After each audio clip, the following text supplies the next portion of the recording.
Happy Friday, everybody.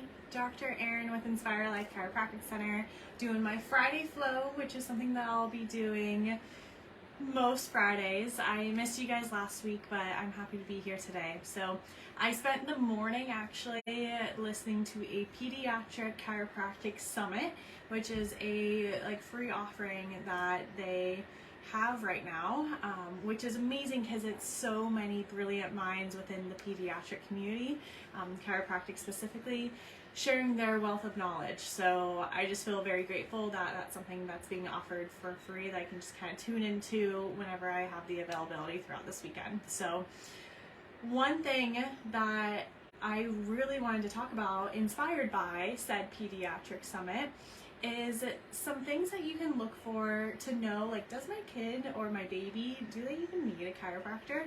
So a month or two ago, I did a video talking about the blog that I had shared. So one, if you haven't read the blog or haven't watched the video, you can kind of go back in this Inspire community and find it, or you could probably use like the little search handle and type in like 3 reasons my kid needs a chiro. So I really dive into what it is or why kids need a chiropractor in the first place, because that's one of the biggest things that we hear pushback from is it's just a kid.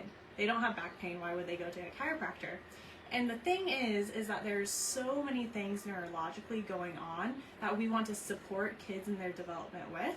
And birth can be a pretty big event for them to go through. So off of that, for birth and for babies, birth is a big event that they go through, and it can be a lot of stress on their body.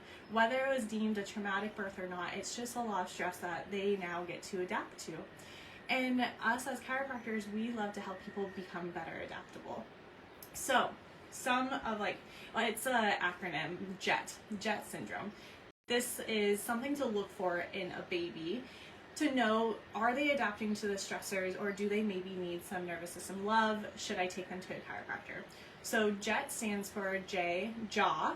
So is their jaw deviating to one side? And you'll see that mostly when they're yawning, because it's not like a baby's talking to you, but they will have big yawns. So does it go like that, or is it coming straight down? So, and you can see mine, it kind of deviates a little bit.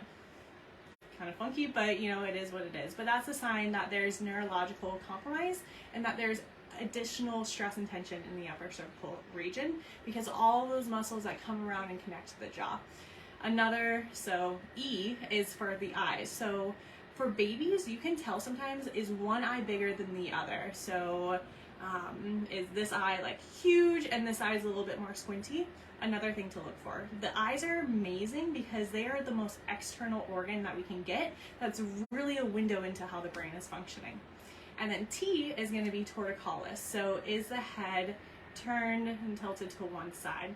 That's going to be additional muscular strain and tension in the neck. So JET syndrome. That's just something simple to remind yourself if you have a baby or babies in your life, look at those things, because that is going to show us direct neurological compromise.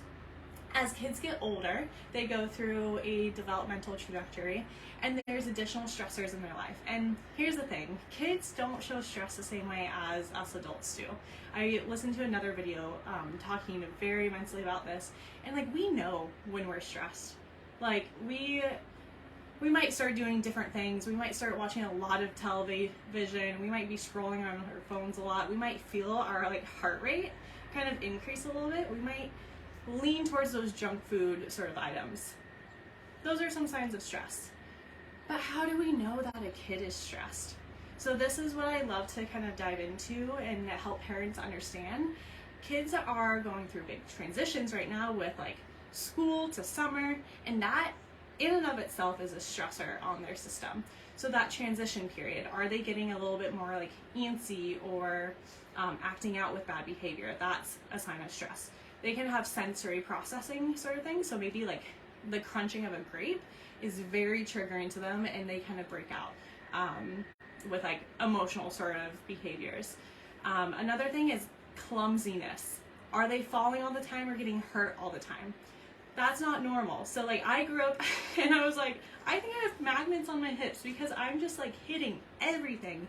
And then on my bicycle, like I was crashing all the time. I could be on a very straight road and then I would find a rock to basically fall over on. So those are sort of signs that like their nervous system isn't able to engage with the outside world, process it, and have a balanced sort of reaction within that world. So I hope that makes sense. Those are just a couple things. There are so many things to look for, but I hope those are just a few simple ones to kind of put into your toolbox and be like, does my kid need a chiropractor, or does my niece or nephew, someone in your life?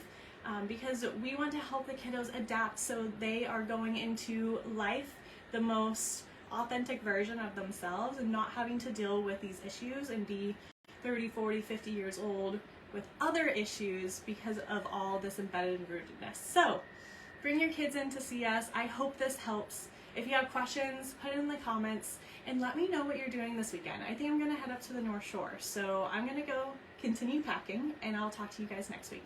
Bye.